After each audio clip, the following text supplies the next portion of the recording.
कुठे गेले तुमचे शिक्षक बाकीचे? बरं, कशामुळे? तुमच्या हातात दिसतंय आम्हाला काय पगार होत नाही म्हणून. पगार झाला नाही म्हणून स्ट्राईकवर बसले. तुम्ही काय संपर्क केला तुमच्या गुरुजींना, शिक्षकांना? नाही, अजून तर नाही. हे किती दिवसापासून सुरू आहे असं? म्हणजे 2-3 दिवस झाले सुरू. 8 जून पासून सुरू आहे. 8 जूनला गेलो तर थोडंफार शिकवलं, त्याच्यानंतर नाही शिकवलं. तुम्हाला काही सूचना दिल्या तुमच्या मुख्याध्यापकांनी? नाही. मुख्याध्यापक गेले आहेत शाळेत की ते पण गेले स्ट्राईकवर? हो ठीक आहे, ठीक बघतो. प्रिन्सिपल मॅडम असतात. बरं, तुम्हाला काय त्रास वगैरे दिला का? नाही.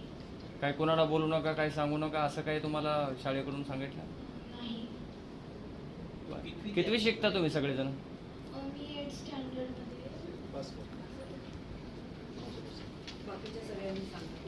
माझं नाव रुद्र कुंभारे. मी 8th स्टँडर्डमध्ये. बरं, काय होती तुम्हाला काय तुम्ही काय कशासाठी म्हणणं इथं काय आला? सांगा, तुम्ही म्हणणं काय? सांगा. टीचर्सचे पगार होत नाही आणि ते आम्हाला पण शिकवत नाही स्कूलमध्ये. यावर्षी झालंय का मागच्या वर्षी पण असं मागच्या झालं? वर्षी पण होते ते. एक्झाम पण डिले झाली.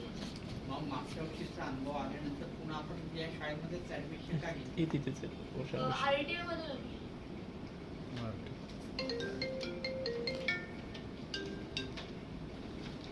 हॅलो, खाली दा खाली. ते बँक. हां बोला. मी आरुष पोरे 9th स्टँडर्ड मधनं बोलतोय.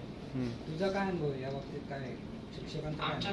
आमच्या जे रो आहे ना आमच्या ह्याच्यामध्ये क्लासची, त्याच्यामध्ये फक्त मुलं येत आहेत आणि आम्हाला फक्त जे सबस्टिट्यूशन टीचर येतात ते फक्त आम्हाला बसायला लावतात आणि बाकीचं तुम्ही तुमचं वर्क करा असं सांगतात आणि ते पण स्वतः बसून ठेवतात आणि काही शिकवत नाही. शिक्षक किती आहे साधारण शाळेमध्ये त्या? साधारण 40 शिक्षक आहेत. त्याच्यापेक्षा शिकवतात आम्हाला. बरं, आता आहेत किती शाळेत? 600 पर्यंत शिक्षक आहेत. किती? 600. 600 शिक्षक. सिंहगड कॅम्पस पूर्ण 600चा आहे शिक्षकांचं. बरं, आता किती येतात तुम्हाला शिकवायला? आम्हाला येतच नाही सध्या तरी शिकवायला, फक्त सबस्टिट्यूशनचे टीचर येतात. मोजून 2-3 जण असतात. मुख्याध्यापक असतील. आता हा विषय आम्ही काल पॅरेंट्स म्हणून मी गेलो. माझं नाव ज्ञानेश्वर कुंभार प्रसाद म्हणून आहे. तर आम्ही काल मुख्याध्यापकांना जाऊन भेटलो. त्यांचं म्हणणं आहे की काही पॅरेंट्सनी आमची फी नाही भरलेली, बसची फी नाही भरलेली, पण त्याच्यामुळं बाकीच्या विद्यार्थ्यांचं नुकसान नाही व्हायला पाहिजे ना, हा विषय. आमचं म्हणणं हे की तुमचे जे प्रॉब्लेम आहेत हे तुमचे मुख्याध्यापक किंवा ते कोण नवले सर असतील त्यांचे हे प्रॉब्लेम आहेत. तुम्ही मुलांचं का नुकसान करताय? ही गोष्ट 15 ऑगस्टला पण ही गोष्ट झाली. त्या टायमाला हजारो पालक नवले सरांना घेरा घालून बसत आम्ही. त्या टायमाला नवले सरांनी आम्हाला एवढ्या घाण पद्धतीने बोललेले आहेत, म्हणजे शब्द असे बोलाव ना की तुमच्या मुलांना आम्ही तुमच्या घरी नव्हतो आलो की तुमची मुलं आमच्याकडे टाका म्हणून. त्या टायमाला आम्हाला असं वाटलं की हा बाबा चला शाळा चांगली, शिक्षण चांगलंय, त्या हिशोबाने आम्ही या ठिकाणी टाकलं. पण आता एवढी खराब चाललेलं आहे की शिक्षक येतात, ऑफिसमध्ये बसून राहतात, पण मुलांना शिकवायला जात नाही. आम्ही स्वतः काल स्कूलमध्ये गेलतो, मुख्याध्यापकांना भेटलो. ही सगळी पोरं यातली बऱ्यापैकी 8वीची झाली, 5वीची क्लास, 6वीचे क्लास सगळे ग्राउंडवर खेळते. माझ्याकडे फोटो आहेत. साधारण किती वर्षापासून व्हिडिओ पण आहेत. हा प्रॉब्लेम किती वर्ष? हा प्रॉब्लेम 3 ते 4 वर्षापासून चालू आहे. आता सध्याला एवढ्या वर्षभरात खूप जास्त झालेलं आहे. फी एकदम घेतात मागच्या तुमच्याकडनं? फी पण घेत नाही. इन्स्टॉलमेंटमध्ये इन्स्टॉलमेंटमध्ये सांगतात पण फी भरा. मग यांच्यापैकी कोणी विद्यार्थी आहेत का की ज्यांनी पैसे भरले नाहीये त्यामुळे यांची अडवणूक करतात, असं आहे का काय? मग ते शाळेचा प्रॉब्लेम आहे, बाकीच्या शिक्षकांचा प्रॉब्लेम, हा मुलांचा प्रॉब्लेम नाही म्हणजे यांनी फी भरली नाही असं आहे का काय? फी भरली या सगळ्या विद्यार्थ्यांची फी भरलेली आहे का? प्रॉब्लेम आहे. ही संस्था वैद्यकीय असो किंवा शैक्षणिक काय ते बोलतील? कोणाचीही पगार वेळेवर करत नाही. बरोबर आहे. 30-40 हा विषय नाहीच आहे. फी या क्रायटेरियाला लागू नाहीच आहे. ओके. आतापर्यंत पालक सगळे फी भरत होते. फीचा विषय हा गेल्या वर्षीपासून पालकांनी मुद्दामून क्रिएट केला. कारण ही सगळी पालक जेवढे इथं जमलेत किंवा राधा हे सोडून जे बाकीचे आहेत ते आतापर्यंत रेग्युलर फी भरतच होते ना. मग ती भरलेल्या फी त्याचा पगार शिक्षकांना काय मिळाला? शिक्षकांचा 23 महिन्यांचा 1 रुपया पगार झालेला नाही. आता सलग 23 महिन्यांचा. त्याच्यातही 30 महिन्यांचा फक्त त्यांना बेसिक मिळालेलं आहे 2020 ते 22 पर्यंत फक्त बेसिक. आणि साधारण प्रत्येक शिक्षकाचं कमीत कमी 20 लाखाच्या वरती पेमेंट बाकी आहे. ओके. मग मला सांगा, आतापर्यंत आम्ही जी भरलेली फी आहे ती गेली कुठं? नवलेनी ती कुठं घालवली? बरं, आम्हाला साधारण आतापर्यंत हे 3 वर्ष झाले चालू आहे. प्रत्येक वेळी आम्हाला आश्वासन किंवा शिक्षकांना आश्वासन मिळतं की आत्ता करू, या महिन्यात करू, त्या महिन्यात करू, मध्येच एखाद्या महिन्याचा पगार करणार, परत 6 महिने करणारच नाही. मग त्या शिक्षकांची काय मानसिकता राहील मुलांना शिकवायची? प्रत्येक विद्यार्थ्यांना फी किती आहे सर? प्रत्येक विद्यार्थ्याला आता 50,000 पर्यंत मागच्या वर्षी पर्यंत होती, आता ती वाढवली. मागच्या वर्षी बस फी पण न सांगता ई-पेटीएम मेंबर कमिटीचं न अप्रुव्हल घेता त्याच्यात पण जवळजवळ 30 ते 40% बस फी मध्ये वाढ केली. आता पण स्कूल फी 15% वाढवली. आणि मुलांना जर वर्षभर शिक्षकांना मिळत नसेल, 2-2, 3-3 महिने जर यांचा स्ट्राईक असं चालू होत असेल, तर ती फी तरी कशासाठी भरायची? ही मानसिकता पालकांची तयार झाली म्हणून पालक लोक फी भरत नाही. असं ठीक आहे, आरटीची पण मुलं आहेत, आरटीचा काय विषय नाही, पण बाकीची मुलं फी भरतायत ना, मग ती फी जाती कुठं? मुलांची ऍडमिशन दुसरीकडे झाली तर तुम्ही तिकडेच कंटिन्यू करताय.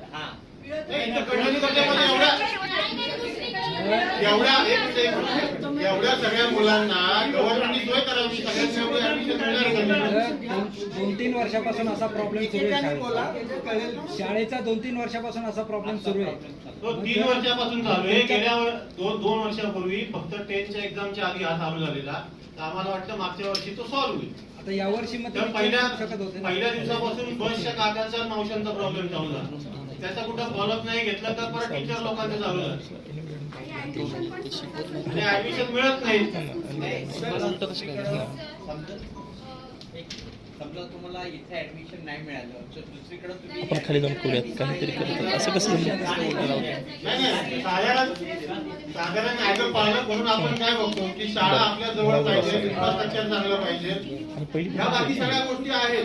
तुमचा मुद्दा लक्षात आलाय की तुम्ही तुमची फी भरता, सगळ्या शाळा चांगली म्हणून घेतल्या, फक्त पगार करत नाहीये नवलेत, त्यामुळे शिक्षक येत नाही. एवढाच विषय, बाकी काय नाही. आणि हीच गोष्ट काका मावशांना लागू आहे. फीचा मुद्दा आपण क्षणभर बाजूला पण ठेवू शकतो. फीज आज न उद्या व्याजासकटही पालक द्यायला तयार आहे. पण मला सांगा, व्याजासकट तुम्ही शिक्षण देणार आहात का? आता मुलांना शिक्षणापासून वंचित ठेवले तुम्ही. मी पालक म्हणून सांगायला तयार आहे, मी फी व्याजासकट भरायला तयार आहे. काही विद्यार्थ्यांची राहिली असेल तर त्याची जबाबदारी पण उचलायला तयार आहे. फक्त मुलांचं जे शिक्षण आता थांबलंय, तो क्षण, ती वेळ आणि तो मुहूर्त तुम्ही परत गाठून देणार आहात का? यांच्या आयुष्यात गेलेले महिने आणि वर्ष तुम्ही भरून देणार आहात का? आणि सर, सर्वात महत्त्वाचं मुलांची आमच्या झालेली मानसिकता. त्यांना बोलू द्या पोरांना. पोरं काय बोलते त्यांना. लाईक मारा झालाय, जे खेळ मांडलाय स्कूलनी की टीचरला यात आम्ही दोष देत नाही, कारण त्यांची सॅलरी न झाली तरी कितीतरी टीचर्स येऊन शिकवतात, पण हे सॅलरी मिळत नाही म्हणून ते थांबतात, शिकवत नाही, स्ट्राईकवर जातात आणि मग परत चालू करतात. त्यांच्या म्हणजे स्कूल काही लिमिटच राहिलं नाही. आज 2 महिने किंवा 1 महिना स्कूल स्टार्ट आहे आणि नंतर मग परत त्यांच्या मर्जीप्रमाणे 2 महिने परत 15 दिवस स्कूल नाही. आता 2 दिवस शिकवलं नाही आणि आजपासून परत मे बी स्कूल स्टार्ट केलेलं आहे त्यांनी. सो हे जे कंटिन्यूस चाललंय लास्ट जानेवारीपासून आम्ही फेस करतो. इव्हन आम्ही शिक्षण मंत्र्यांपर्यंत सर सगळीकडे आम्ही जाऊन सगळ्या गोष्टीमध्ये त्यांना लेटर्स देऊन आलेलो आहे. आम्ही त्यांना विनवणी केलेली आहे की प्लीज तुम्ही दखल द्या. आमच्या सगळे ब्रँड्सचं एकूण हेच चालू आहे. काय बोललो तुम्हाला शिक्षण मंत्री दादा भुसे? त्यांनी त्यांच्या पीए कडे आमचे सगळे डॉक्युमेंट्स वगैरे, आमचं जे म्हणणं होतं आम्ही पीएनशी बोललो, त्यांना कुठेतरी मीटिंग होती, सो त्यांनी आम्हाला एंटरटेन नाही केलं. हे ठराविक येत त्याच्या मुलांसोबत आहे की सरसकट सगळ्या आमचे सर सांगतील. किती विद्यार्थ्यांचा प्रश्न आहे? किती विद्यार्थ्यांचा? किती विद्यार्थी? आपण वारजे कॅम्पसचे जे कोणी पालक आमच्या बरोबर मागच्या वर्षापासून हा लढा चालू आहे, तर आम्ही जवळपास माननीय मुख्यमंत्री महाराष्ट्र राज्य, आता जी लेटर्स आम्ही दिलेले आहेत ते वाचून दाखवतो. उपमुख्यमंत्री महाराष्ट्र राज्य, 2 उपमुख्यमंत्री, त्याच्यानंतर शिक्षण मंत्री माननीय पालकमंत्री पुणे जिल्हा, जिल्हाधिकारी पुणे जिल्हा, शिक्षण आयुक्त पुणे, शिक्षण उपसंचालक पुणे, शिक्षण अधिकारी पुणे जिल्हा. आता हे जे लेटर्स दिलेले ते 11/11/2025 ला दिलेले आहेत.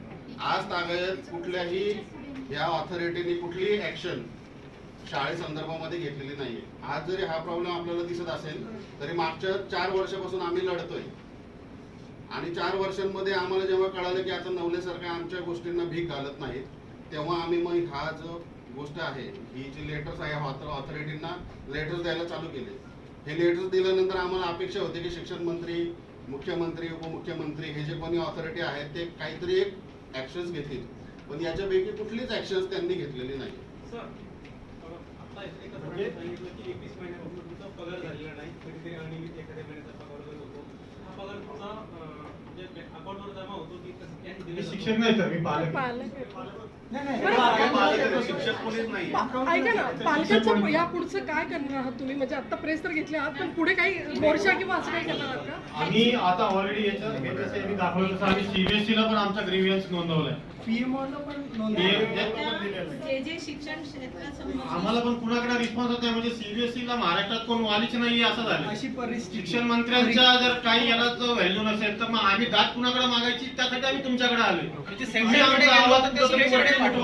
या मुलांचे जे शिक्षणाचा खेळखंडोबा चाललाय ते कुठेतरी तुम्ही थांबवाल याच्या अपेक्षेने आम्ही तुमच्याकडे आलो.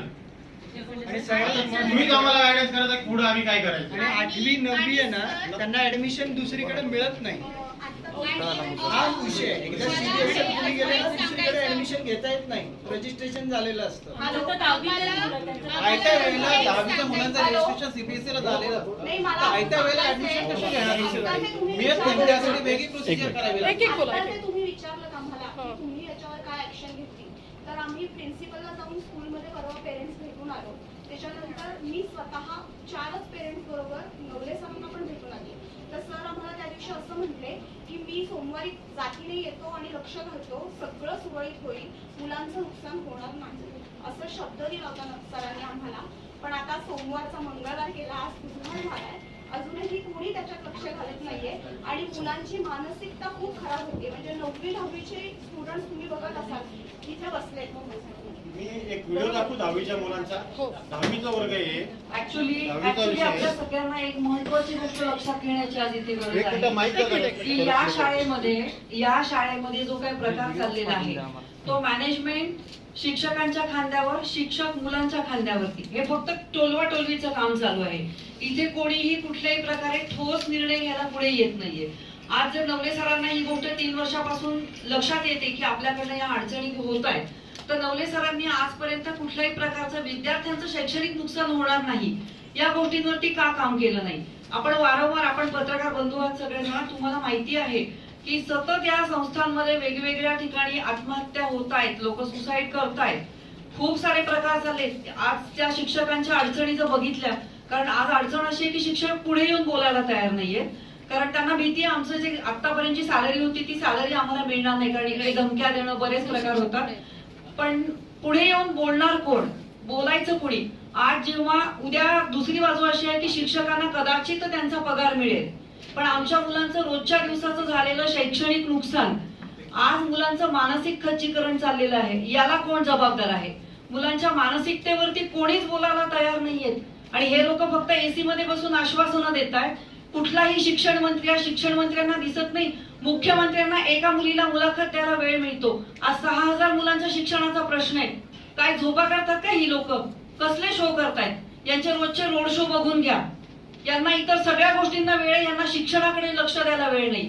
नवलेंचा विषय हा प्रत्येक ठिकाणी गाजलेला आहे, परंतु त्यांना अभय का दिलं जातं याच्यात कोणाचं काय कसलं कारण चालू आहे?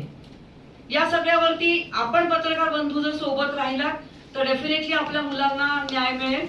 आणि खऱ्या अर्थाने हे 6000 मुलांचा प्रश्न आहे. कॅम्पस जरी आपल्याला आता मुलं जरी कमी दिसत असतील, पॅरेंट्स जरी कमी दिसत असतील, तरी 6000 विद्यार्थ्यांचा प्रश्न आहे. आज आपण आपल्या कुठल्या भविष्याकडे चाललोय? आज तुम्ही पूर्ण प्रकारे संस्था ह्या नॉन प्रॉफिट मेकिंग साठी रजिस्टर्ड असतात. चॅरिटी कमिशन का याच्यात लक्ष देत नाही? नुसत्या कोर्ट केसेस चालतात, कोर्ट केसेस वर्षानुवर्ष पेंडिंग राहतात. त्याचं काय होतं पुढे? कोर्ट पण याच्यामध्ये का लक्ष देत नाहीये? अरे आज आमची मुलं रस्त्यावर यायची वेळ आली, मुलं शाळेमध्ये निवांत खेळत असतात, मुलं मारामाऱ्या करतात, शिक्षक निवांत बसतात, डबे खातात, फिरतात इकडे तिकडे. उद्या आमच्या मुलांचं काही झालं तर कोण जबाबदार आहे? काय माहितीये नवल्यांना याच्यातलं? किती वेळा येऊन अचानक येऊन इन्स्पेक्शन केलंय त्यांनी? काहीही कल्पना नाहीये यांना. शिक्षक नुसते नवलेंना घाबरून एका जागेवर बसतात, पण आमच्या ह्या भविष्याचं काय, यांच्या नुकसानीला कोण जबाबदार आहे? खरं तर यांच्यावर पहिले गुन्हे दाखल झाले पाहिजेत. आज पालकांना याच्यावर काही करता येत नाही कारण आमच्या मुलांचं शिक्षण. आज पालक पुढे येत नाही कारण त्यांना भीती शाळांमध्ये मुलांना टॉर्चर केल्या जाईल का. म्हणजे घाबरून तरी कोणी आणि किती दिवस राहायचं. या प्रत्येक गोष्टीला काहीतरी मर्यादा असतात. सरकारने आज याच्यामध्ये जागा होण्याची गरज आहे. शिक्षण मंत्र्यांकडनं फारशी काही अपेक्षा नाहीये, कारण गेल्या वर्षी आम्ही शिक्षण मंत्र्यांकडे जाऊन आलो. आणि दुसरा महत्वाचा विषय असा होतो की ही शाळा महाराष्ट्रात चालते. आम्ही जेव्हा शिक्षण मंत्र्यांकडे गेलो तेव्हा त्यांनी तो विषय टोलवला सीबीएसई बोर्डाकडे. सीबीएसई बोर्डाकडे जेव्हा काही पालकांनी मेल केले तेव्हा पालकांना त्यांनी सांगितलं की हे आमच्या अखत्यारीत येतच नाही.